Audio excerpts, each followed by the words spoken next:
Characters to profile. Daniel, protagonist, young delivery driver. Named. Visual description present. Character. Daniel, core, identity. Permanent visual anchors. Gender, male. Age, 22 years old. Ethnicity, unspecified. No explicit ethnic cues in script. Facial structure. Script gives only one distinctive facial neck feature. Crescent moon birthmark on the lateral side of the neck. Body. Slim athletic build, inferred from daily cycling and carrying heavy boxes. Average height, not specified. Hair, not described in script. Skin, not described in script. Distinctive marks. Crescent moon birthmark on the lateral neck. Permanent, visible. Outfit layers. Primary outfit. Simple delivery uniform, no color specified. Worn, old shoes. Rides an old battered bicycle, important prop. Outfit, changes, none described. Grooming, not described. Implied practical, functional, expressive baseline. Resting expression, unassuming, neutral. Tends to be invisible to others. Script emphasis. Body language. Resigned, composed, under humiliation. Swallows humiliation to keep working. Visual consistency anchors. Top 5 traits for cross-generation consistency. 1. Crescent moon birthmark on the lateral side of the neck. 2. Male, 22 years old, youthful appearance. Slim athletic build, daily cyclist. Carries heavy boxes. Wearing a simple delivery uniform with worn shoes. 5. Old battered bicycle as a prop, accessory JSON output. Ready for prompt injection. Video title. The delivery driver. Characters. Name. Daniel. Visual descriptor. Male. 22 years old, unspecified ethnicity. Unspecified skin tone. Crescent moon birthmark on lateral neck. Hair unspecified, slim athletic build. Wearing simple delivery uniform and worn shoes. She was alone, crying against the wall. A light blue party dress. Long hair falling over her tear-stained face. When she looked up and saw Daniel, she quickly tried to wipe away her tears, as if ashamed to be seen like that. Daniel stopped. He didn't know what to say, but something in him couldn't just walk past and pretend he hadn't seen anything. "Are you okay?" he asked, his voice soft and tentative. She stared at him for a few seconds. Then, as if the floodgates had opened, she began to speak. She told him she was at her brother's wedding, that her whole family was there, that they all expected the same thing from her. To find a good match, to marry someone with money, to continue the family's legacy of success. "They never even ask what I want," she said, her voice thick with emotion. "All that matters is appearance, status, maintaining the perfect image." Daniel listened in silence. He didn't judge. He didn't give empty advice. He just stayed there, present while she unburdened herself. And in that moment, something happened between them. A connection that didn't need words. A mutual understanding of loneliness, of feeling out of place in a world that didn't see them as they really were. Her name was Emily. They talked for almost an hour. There, in that hidden hallway, away from judgmental eyes, she felt seen for the first time in a long while. Not as the daughter of a wealthy family, not as the girl who needed to impress, just as Emily. When she finally returned to the party, Daniel was left with an inexplicable sensation in his chest. Something significant had just transpired, though he couldn't quite define what. In the following days, they met a few more times. Always in secret. Emily knew that her family would never accept a relationship with a delivery driver. Daniel knew that this couldn't last, but for a few weeks, they lived something real. She laughed at simple things, at the way he imitated grumpy customers, at how he knew every street in the city as if they were old friends. And him? He discovered an Emily completely different from the distant heiress everyone saw. An intelligent, funny woman who dreamed of traveling the world and photographing places that never appeared in luxury magazines. Emily appeared at the door of the simple house where Daniel lived. She was nervous, scared, but determined. She had fought with her family. She had heard things that made her realize she would never be free as long as she was under their control. She wanted to run away. She wanted to start over. And she wanted Daniel to go with her. But Daniel hesitated. Not because he didn't love her, but because he knew the difference between their two worlds. He knew that Emily was used to comfort, to security, to a life he couldn't offer. He had nothing. No prospects. No guarantees. "I can't offer you what you deserve," he said, his voice cracking with raw emotion. Emily held his face with both hands. She looked deep into his eyes and said something Daniel would never forget. "You've already given me more than they ever have. You saw me." That night they stayed together, and when dawn came, Emily had left. She left a note saying she had gone back home, that she realized she couldn't abandon everything that way, that she needed to sort things out the right way, and that, when the time was right, she would come back. Daniel waited. Days, weeks, months, she never came back. What Daniel didn't know is that, a few days after that night, Emily's family discovered what had happened. They found out about him, about the secret meetings, and they did what powerful families usually do. They silenced the situation. Emily was sent to study abroad, without warning, without explanations, without a chance to say goodbye. And Daniel? Daniel was publicly humiliated. Emily's father sent some of his men to the place where Daniel worked. In front of all his colleagues, in front of his boss, they said he was an opportunist, that he had tried to get close to their daughter out of self-interest, that he was a nobody trying to climb the social ladder at the expense of those who had real worth. Daniel was fired that same day. Without a job, without Sophia, without hope, people in town began treating him like an outcast. They whispered whenever he passed by, laughed behind his back, mockingly referred to him as that delivery guy who thought he could marry into wealth. The humiliation was constant, the rejection overwhelming. He felt trapped with no way out, no future, no dignity. But something inside Daniel changed during those dark days. It wasn't anger. It wasn't a desire for revenge. It was determination. He realized he couldn't depend on anyone, that no one would come to save him, that if he wanted to change his life, he would have to do it himself, with his own hands, with his own sweat. Daniel started studying at night. He looked for opportunities where no one else saw them. He took the hardest jobs, the most humble ones, the ones nobody wanted. But every penny he earned, every free minute he had, he invested in himself. While others slept, he consumed business books with fierce determination. When they zoned out in front of the TV, he dove into online investment strategies. As they complained about their circumstances, he dissected how the world truly operates. Each page he turned became another brick in the foundation of his future. At first, no one believed in him. "You're going to start a company? You?" They laughed in his face. A former delivery guy who barely had money for rent wanting to compete in the market? It seemed like a joke. But Daniel had learned something valuable. Other people's opinions about you only matter if you let them. And he had stopped letting them. He had a clear goal, and a memory that drove him forward every day. The memory of that night, of the connection he had with Sophia, of how much he was judged not for who he was, but for how he looked, for the social position he didn't have. Years went by, 3, 4, 5. Daniel was no longer pedaling an old bicycle. He was no longer carrying heavy boxes. He had built, from scratch, a logistics company that was growing exponentially. Each contract he closed, each client he won over, brought him closer to his goal. And then, 6 years after that night that changed everything, Daniel received a call. Emily's family company was on the brink of bankruptcy. Bad management, wrong decisions, arrogance that blinded them to market changes. They needed an investor, someone who could save the decades-old business. And the name that came up as a possible buyer? Daniel. But they didn't know that yet. They didn't know that the simple delivery guy they had humiliated 6 years ago was now the CEO of one of the most promising companies in the region. They didn't know that that young man with the birthmark on his neck, whom they had despised and ridiculed, now held their destiny in his hands. When Daniel received the invitation to the meeting, he didn't hesitate. He accepted immediately. And as he prepared for that meeting, as he adjusted his tie in the mirror and looked at the crescent moon-shaped birthmark on his neck, a question crossed his mind. Would Emily be there? Would she know who he was now?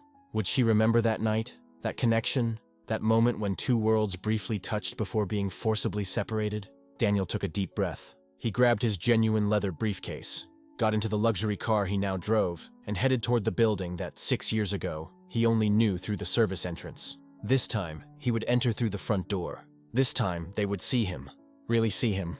And this time, it would be impossible to ignore the mark he carried. Not just on his neck, but in the trajectory of someone who never accepted being defined by others. The CEO arrives tomorrow. No one knows his true identity.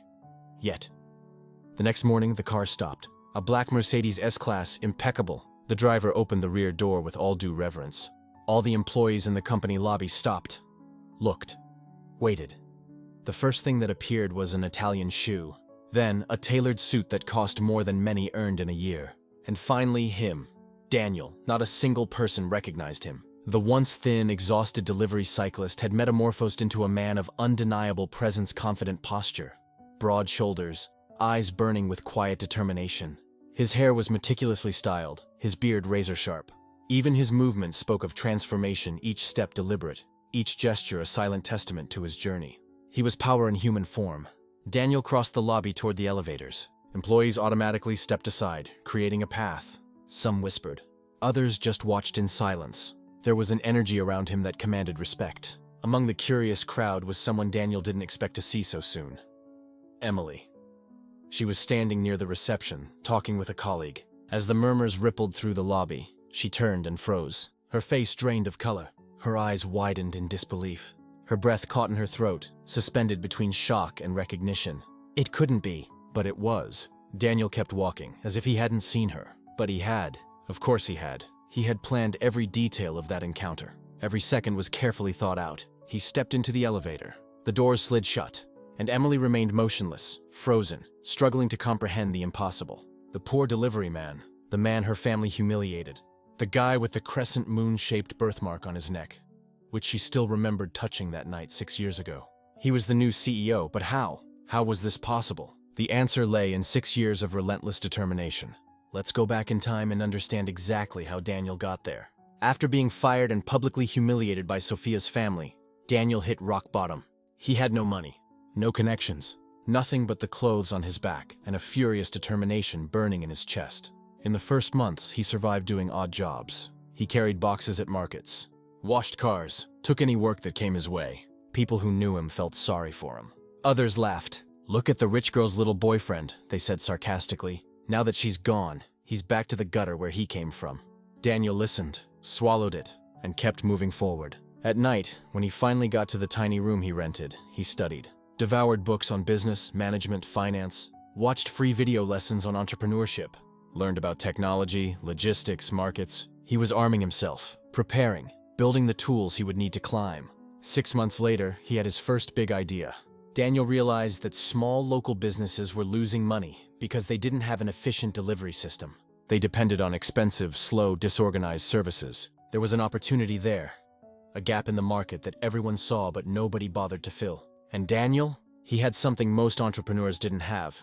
He knew the problem from the inside. He had been a delivery man, knew exactly where the systems failed, where customers got frustrated, where money was wasted. With the last of his savings, Daniel purchased a used bicycle in decent condition.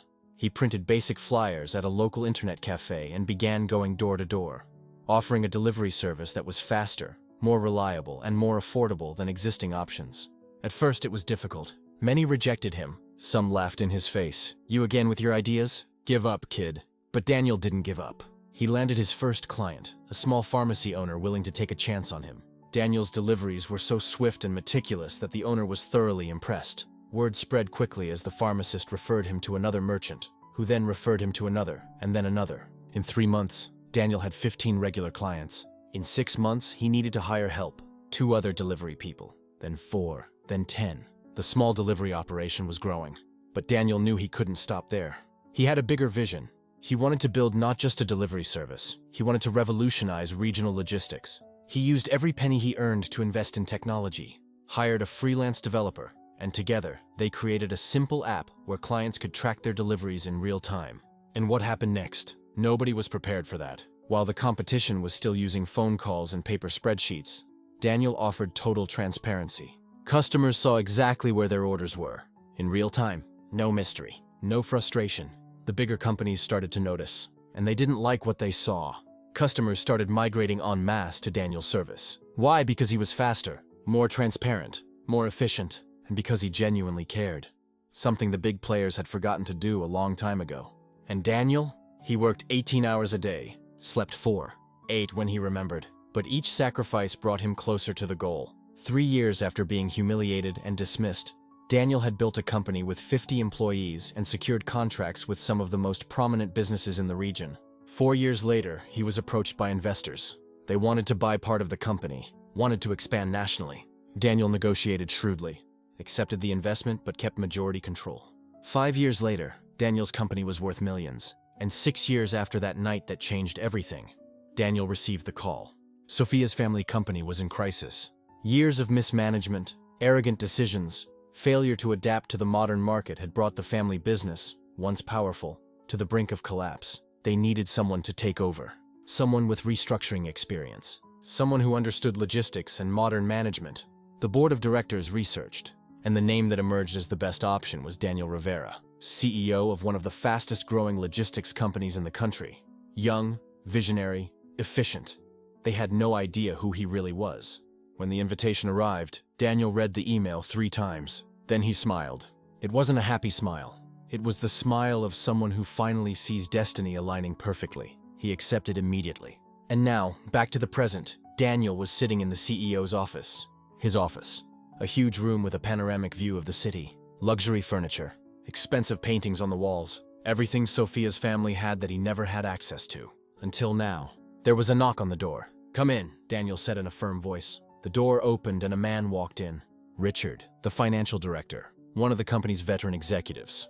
He greeted Daniel with a professional smile, but there was nervousness in his eyes. All the veteran executives were nervous. They knew that a new CEO meant changes, and changes meant that some would lose their comfortable jobs. "Mr. Rivera," Richard began, "I've prepared the financial reports for the last 2 years, as requested." Daniel took the folders, opened them, began to read. His eyes scanned the numbers with surgical precision, and the more he read, the more serious his expression became. It wasn't just mismanagement, it was deliberate incompetence. Absurd spending on unnecessary luxuries while essential areas were neglected. Idiotic investments based on ego instead of market research. It was all there. Black and white. Arrogance documented in every line of those reports. Who approved this expense here? Daniel pointed to a specific line. $400,000 on a corporate party, while the company's logistics system was literally falling apart. Richard swallowed hard. It was the former CEO, Miss Emily's father. Of course it was. Emily's father. The same man who sent his thugs to publicly humiliate Daniel. The man who called him a nobody trying to climb at the expense of those who have value. Daniel closed the folder with controlled calm. "Schedule a meeting with all executives for tomorrow at 9. We're going to discuss structural changes." Richard nodded quickly and left. Daniel was alone in the room. He looked out the window. The city stretched before him. He had achieved so much, climbed so high, but there was an emptiness that money couldn't fill. An emptiness shaped like a woman with long hair and unforgettable eyes.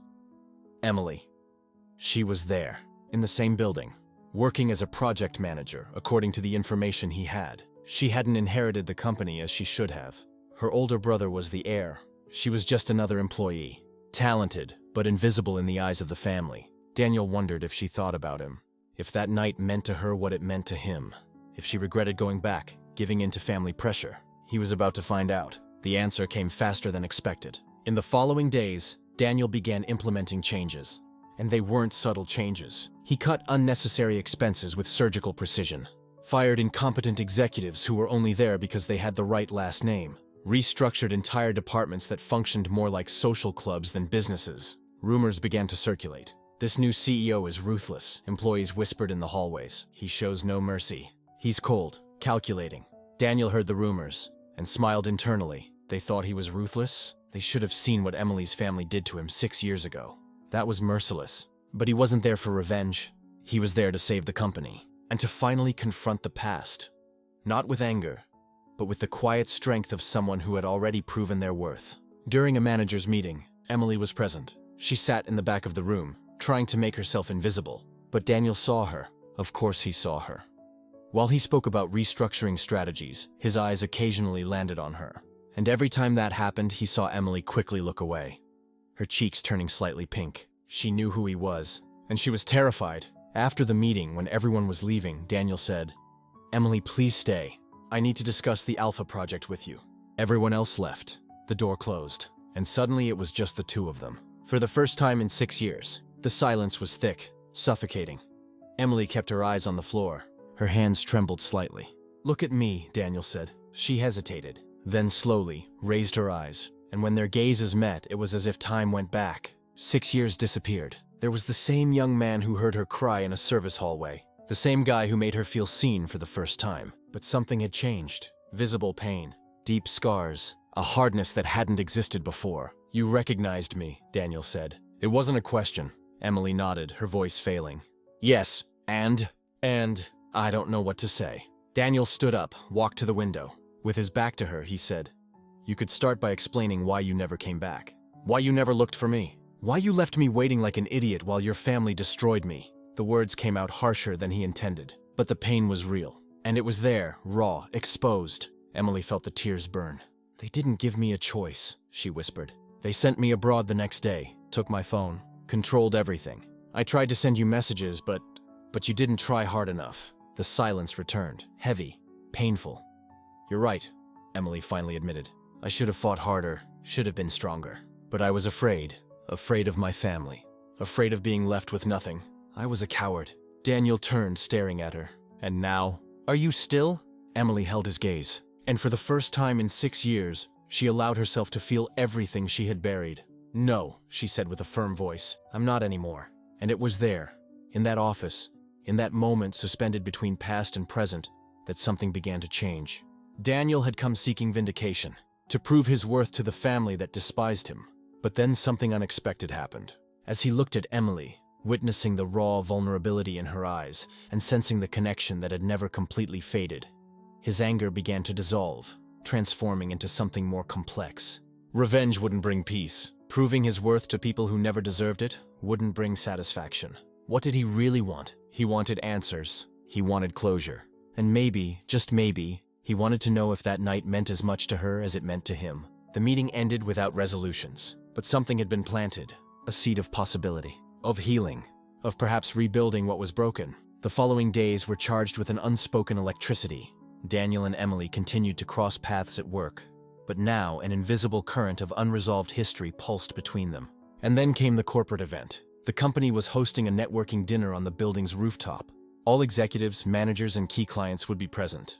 Daniel knew Emily's family would be in attendance, most notably her father, the very man who had publicly humiliated him 6 years earlier. The evening arrived. The rooftop was elegantly decorated. Soft lights, live music, champagne flowing freely. Daniel arrived in his impeccable suit, greeting investors, chatting with clients. He was comfortable there. He belonged in that world now. And then he saw him.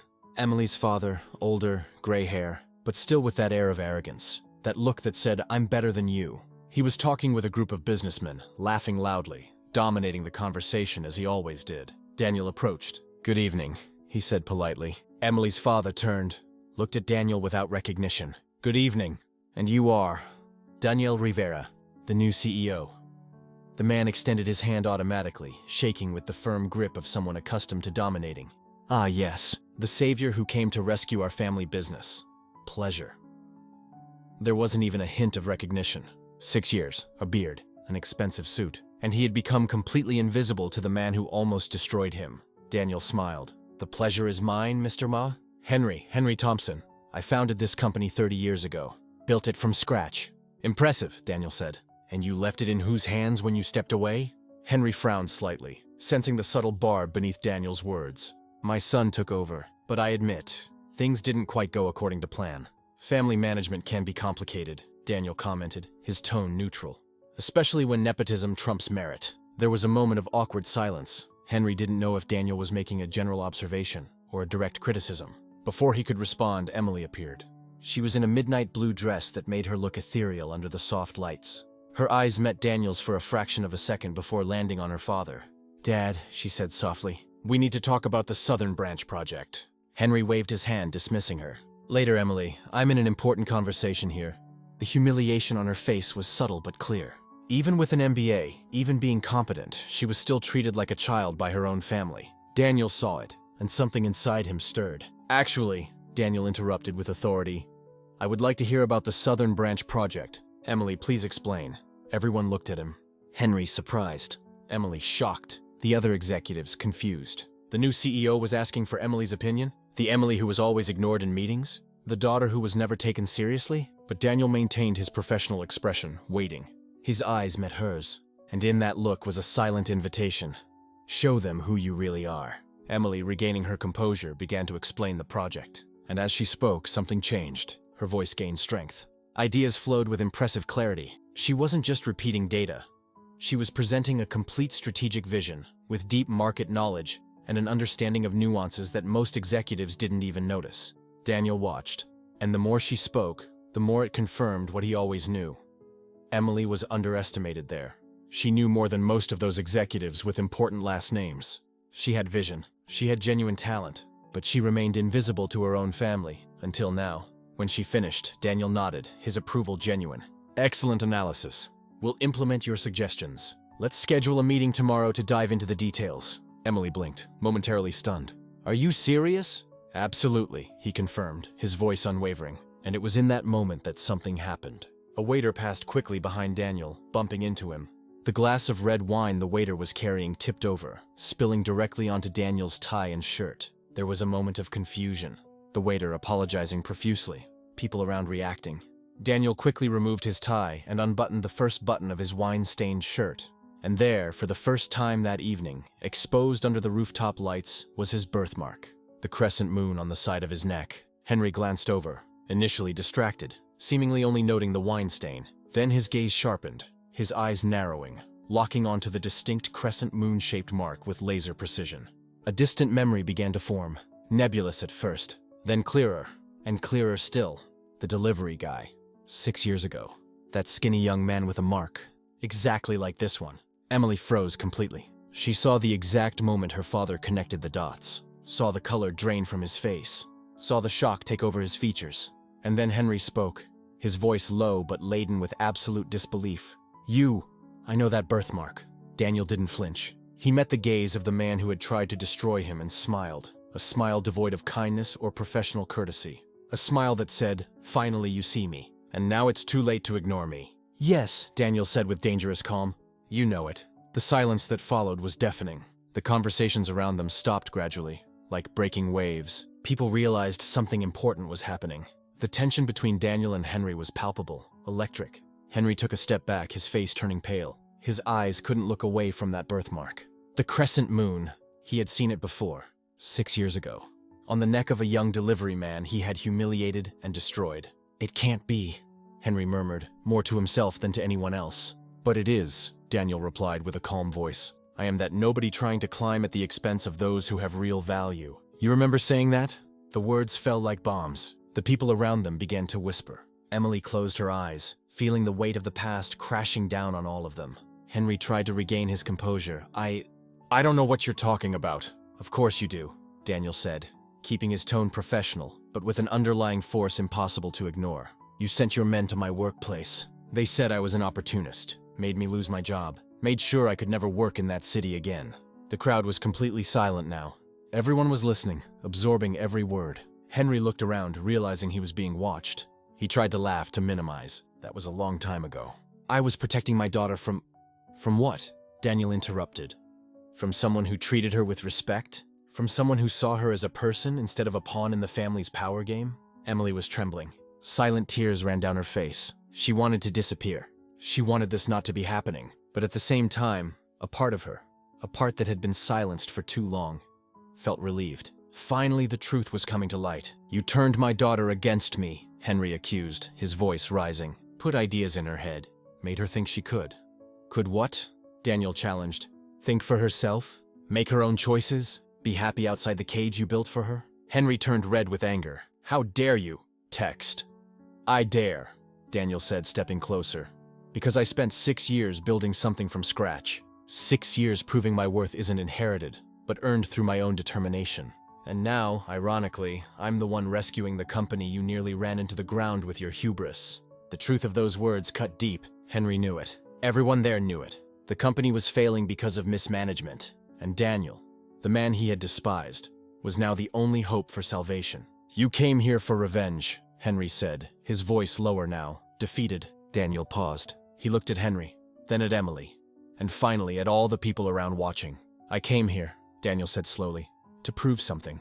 Not to you, but to myself. I needed to know if I still carried that pain. If I still let your judgment define who I am." He took a deep breath. "And you know what I discovered? That I don't need your approval. I never did. I've already proven my worth. To myself, to the market, to everyone who believed in me when you said I was nothing." Henry was broken now. All the arrogance had evaporated, leaving only an old man confronting the consequences of his actions. "I'm sorry," Henry whispered. "I was wrong. Completely wrong." Daniel looked at him for a long moment. "Your apology is 6 years too late, but I accept it. Not because you deserve forgiveness, but because I deserve peace." He turned to Emily. "And as for you," Emily faced him, vulnerable, waiting. "You asked if you were still a coward," Daniel said softly. "Now's your moment of truth. Your father just faced his demons. It's time for you to face yours." "What do you want me to say?" Emily asked, her voice trembling. "The truth, to everyone here, to yourself." What did that night mean? The terrace was so quiet you could hear the night breeze. Emily looked at her father, then at the crowd, and finally back at Daniel. And she decided to be brave. That night, she began, her voice gaining strength, was the first time I felt free. Free from expectations, free from judgments, free to just be me. And when my family separated me from you, when they sent me away and silenced everything, a part of me died. The tears flowed freely now. I was a coward. I didn't fight. I accepted what they wanted because it was easier than facing the truth, that I was in love with someone they would never accept. And I spent 6 years regretting that. Daniel listened, his expression softening. But you're right, Emily continued, looking at Daniel. I'm not that girl anymore. I won't let fear decide for me anymore. I won't be invisible in my own life anymore. She turned to her father. Dad, I love you. But I can't keep living my life trying to be someone I'm not. I need to be true to myself. Henry looked devastated, but nodded slowly. Emily looked back at Daniel. And as for you, I don't expect you to forgive me. I don't expect you to forget what my family did. But I want you to know that night changed my life too. And not a day has gone by that I haven't thought about you. The moment was charged with raw emotion. Everyone around felt the weight of those words. Daniel took a deep breath. I spent 6 years building an empire, accumulating wealth, achieving success. And you know why? Because I thought it would erase the pain. That if I became rich enough, powerful enough, the humiliation would disappear. He looked at Emily. But being here, seeing you, hearing you finally speak your truth, I realized it wasn't revenge I wanted. It was validation. Validation that that night was real. That I wasn't alone in that feeling.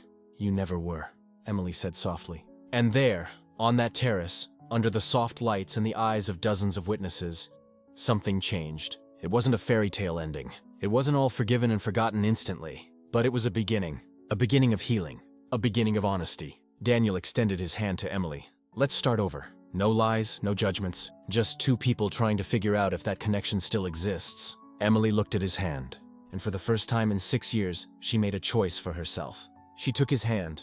The crowd around them began to applaud softly. It wasn't approval. It was recognition. A collective acknowledgement that they had just witnessed something rare. Unvarnished truth in a world that typically prefers polished facades. In the days that followed, changes happened. Daniel implemented his reforms in the company.